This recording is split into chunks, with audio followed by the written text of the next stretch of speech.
Hi everyone, this is Sneha and welcome back to my YouTube channel. In today's video, I'm going to be talking about IQ test and why we should not trust them. So before I get started with this video, I just want to let you folks know that I'm experimenting with different types of content, and this is my first attempt at creating content that I personally find really interesting, and I think that folks should have some knowledge about these things. So with that being said, let's get started with this video. So do let me know in the comments below if this is a format that you like, or would you like to just stick, would you just like me to stick to the technical stuff?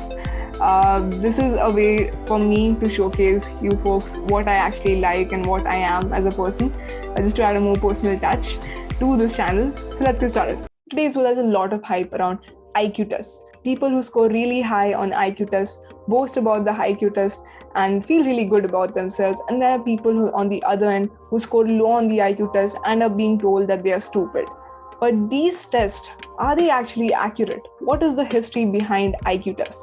So the first IQ test was actually designed by a French psychologist, Alfred Binet, to find out people in the French education system who actually needed special guidance in their studies. But this test was then actually used as a means to measure intelligence, and it actually led to some really dark stuff. You see, in those times there were a lot of people who believed in things like certain races being smarter than the others, and they used IQ tests to justify this, which was not at all accurate. So these tests were administered to a lot of folks who were immigrants, to a lot of folks who did not have knowledge of the English language and hence performed poorly on these tests. Especially in Nazi Germany, this was used as a means of segregating children who performed poorly on this test, and in some cases it even led to chemical killings. On the contrary, in the United States, there were actually even cases when people having high IQ results were discriminated against. Candidates who scored above a certain benchmark were not actually allowed admission into the US police force, and the reason cited was that these people would eventually get bored of the work and quit the workforce.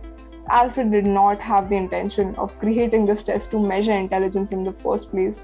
Then how should we measure intelligence? How should we measure something as abstract as intelligence? So one particular theory that I personally like is the theory of multiple intelligences by Howard Gardner, and in which he proposes that there are 9 types of intelligence, which include musical talent, linguistic abilities, your intrapersonal skills, even something like our existential or our spiritual intelligence, where we tackle questions like why we live, why we die, and what's the purpose of life. I would definitely link it in the description down below so that you folks can also have a look. So this is all for this video. If you like this video, if you like the content that I discussed in this video, then definitely leave a comment down below so I can maybe keep making some more videos based on psychology, philosophy, or just some interesting things that I come across. And that's all. Bye-bye.